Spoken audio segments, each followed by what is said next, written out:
XDefiant is dead, and we killed it. I don't mean some proverbial we didn't realize what we had bull. I mean literally like Japanese ghosts. The more people think something, the more it becomes real. XDefiant being one of the many examples of games that were generally not that bad. Good even, but were killed by the ill will of the players, over-exaggeration of fixable issues, and most importantly, misallocation of marketing. Warhaven, Rogue Company, Spellbreak, Dauntless, Vampire, the Masquerade Bloodhound, and I shot, Hyperscape, The Cycle, Crucible, Gundam Evolution, and now XDefiant. If there is a god, please save the finals. People are constantly saying it's dying, but it has the strongest pulse of any game I've played in the last decade. Oh, also give Omega Strikers a second chance. That game slaps. What do all these games have in common? I enjoyed the shit out of them. Genuinely. Not just a few hours. I mean, I genuinely put in some serious time in most of these games. Hell, I would say I have about 1,000 hours between them all. And I have the videos to prove it. I have a knack for loving things no one else does. I've always been like this, and I don't really know any other way of being. It's not on purpose, however. It's just like, whenever I enjoy something, I enjoy it fully. Hedonistically, hopefully, and unironically. Not just because I'm enjoying it, which I am, but because it's more likely than not it'll go away. XDefiant was just another game on that list, but this one was special to me. Of course there were bugs. I mean, it's a Ubisoft game. Look at these.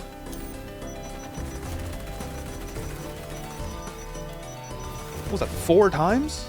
Jesus Christ. Oh my god, the netcode was sometimes horrible. It made it so getting killed behind walls was more common than not getting killed behind walls. It was absolutely ridiculous. It was like a 1 in 20 game problem, but still, it was a thing. There were some gun balancing issues, like how the snipers and shotguns annihilate and would crush at their respective ranges, but you know, that's expected for a game like this, a Call of Duty-like. However, I think the snipers felt really good in this game, like especially good. It could have been a combination of like the headshot sound mixed with the feedback, or the fact that like you could one-shot most people above the chest, essentially. I mean, it wasn't like final sniping. Final sniping feels good. Final sniping feels like...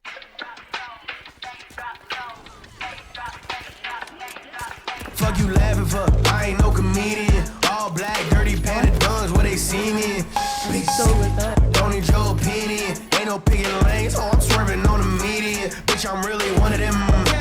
One of them, bitch, I'm really one of them. One of them, bitch, I'm really one of them. One of them, bitch, I'm really one of them. One of them. I stole this! Sorry, that game is really taking over my brain right now. It's like my main thing, and I don't really plan on dropping it anytime soon. It's my new best friend right now. Anyway, the gun balancing makes sense for the most part. This is expected from a game that was supposed to be the Call of Duty killer. If you're going to try to emulate a game, you have to at least copy it a little. And they copied it a lot. The whole hero class thing is overdone to the moon. But goddamn, it was a good game. It was fun. Maps felt good. Great at times, and most importantly, they laned very well. It reminded me of old COD maps. I'm not talking like World at War or Modern Warfare. I'm talking about like Modern Warfare 3, Black Ops era, you know, that time. The objectives were fun and relatively easy to follow. Ultimates were strong and really made you feel like they were worth using. But rare enough that they didn't rule the game. Overwatch, Marvel Rivals. Goddamn, there's a lot of games that are run by Ultimates, actually. Moving on. On the payload maps, if you ran the full length of the match, you maybe get your ult 3 times the whole game. In a 15-minute game mode, that's really reasonable. And still made it so clutches of the highest order were not uncommon. Even the secondaries were good and balanced, which I feel like is really hard in this game style, you know, Call of Duty. Usually the secondaries suck because you can't have 2 good guns unless you sacrifice for it, having a perk or a pick 10 system. Call of Duty always had shitty pistols. You could run around with pistols just fine in this game. Or you could. The game is dead. Done and dusted. End of service. Unplayable. If you bought the battle passes, the money's gone. If you grinded every attachment in the game like me, all that work's gone. Granted, it comes with the territory. EOS is expected for every live service game. The amount of games that reached end of service and were able to be played by anyone other than someone still working at the company can be counted on one hand. As long as you have 6 fingers. It takes a fantastic amount of work to not only run a live service game independently, but to maintain it indefinitely while staying faithful to the game's original image and support the remaining community. There's a reason it's only happened a few times. And for a game like this, no one cares. No one will truly mourn this game. I'm sure you'll find people saddened that they can't go back, or maybe even someone talking about what could have been, you know, the glory of what XDefiant could have become. This game was creatively bankrupt. It was a Ubisoft Call of Duty. If you somehow didn't know, I mean that literally. They took Call of Duty and put a bunch of the Ubisoft IPs in the game. Far Cry, Rainbow Six, Splinter Cell, Watch Dogs? Whatever, you get it. Not only did they steal gameplay from basically any FPS in the last decade, but they stole from themselves to add characters. I say stole because if it was borrowed, they would have had the balls to actually put characters from these games in the game. It's not that hard. You already own the IP, use them. Imagine 360 no-scoping with Altair, but no, they just put generic resistance fighters or operatives. Let me play as Voss in Ranked. I would have at last understood the definition of insanity. They were truly, fully, deadass, creatively bankrupt. But I don't care, it was fun. It was a good time. And now it's dead. And it's our fault. Ubisoft said the player base was dwindling to under 20,000 players. That's 20,000 concurrent. That's a good amount of people, but the sentiment was dead game or dying game. That runs headlines a lot better. But Apex, during COVID, gave literally everyone and their mother the idea of, oh, let's let streamers play our game. Surely this will make everyone see how good it is and how amazing our game is, and they'll stay forever. Because 300,000 players, while every other streamer under the sun advertise it, surely won't go down in player count. Surely that won't change player perception, check the title. Idiots. Am I the only one who notices it doesn't actually matter how good a game looks, or plays, or anything like that to actually calculate how popular the game will become? 3 things. You need 3 things for a game to pop off. 1, have a reason to talk about it. Clips need to pop off on Twitter. That one friend from high school needs to somehow know about it. That YouTuber, you know the one, needs to make a lore video on it. Tell people how big the video game is, how it's been in development for 1 billion years. Give the creation of the game itself mythos. One guy made this. Make a cute thing scary. Make a scary thing cute. Make a colorful thing funny or gay. Put something in it that makes someone horny. Add some, oh, I know that. I understood that reference stuff. Get people talking. 2, make it cheap. Or better yet, make it free. Only got $30, but a lot of time and friends.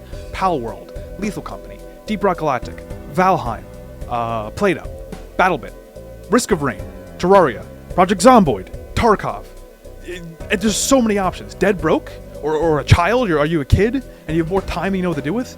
Fortnite, Apex, Valorant, Warzone, PUBG, Rocket League, Fall Guys, Splitgate, League, Warframe. Literally, it doesn't end. No one can resist someone they trust, a friend, asking them to try something fun with them for the low, low price of an afternoon. And 3, make it deep. I'm talking Mariana Trench.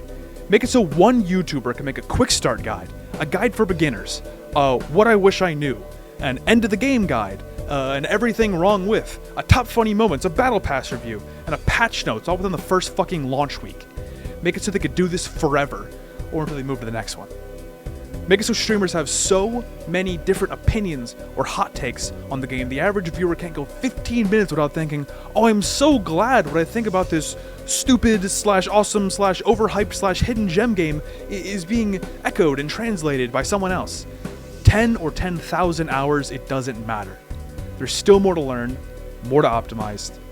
The game is a job now. If something is free, then you are the product. Meaning XDefiant failed miserably. At the most fundamental part of why they created the game in the first place. Making money. Keeping players and making a cool crossover of their IPs is secondary. They needed to make money. There have been far worse games that have done far better than XDefiant. They had something good and they fumbled it. Then instead of seeing it as a good thing, we helped it die. We said it was a clone, a copycat, a dead game, which made them want to go back on it more. We as players put the final nail in the coffin. On June 3rd, 2022, after a meme went a little too far, a movie called Morbius was put back into theaters. It was such a trash movie, and it was so unloved that people gaslit the company that made it to put it back into theaters. 1,000 theaters, by the way. They put it back in 1,000 theaters. That's not cheap. We gaslit them into doing that. We somehow convinced the bigwigs, the idiots upstairs, hey, this thing that we hate, we actually love. Predictably, it did even worse than the first time. I know they're a billion-dollar company. I know I shouldn't care. I'm just trying to make it obvious that our words matter. I think Bungie's recent actions on Marathon add weight to my point. Not to mention Concord. The helpless masses that are slaves to microtransactions and $90 games don't realize they are the life support. Games like The Finals, Marvel Rivals, and countless friend slop indie games are being held up by the good graces of the people, but they are a side eye away from irrelevance or more likely death. The debate is over. Games are art. Ubisoft will live, but a branch of what was possible just died, mostly at the hands of those they wanted to satisfy most, and of course at the fingertips of monsters run by greed. If you take anything from this video, love your games, rage at them, get your friends to try them, speedrun them, pop off in them, Most importantly, love them. Because if you end up hating them, we have just another example of what can happen.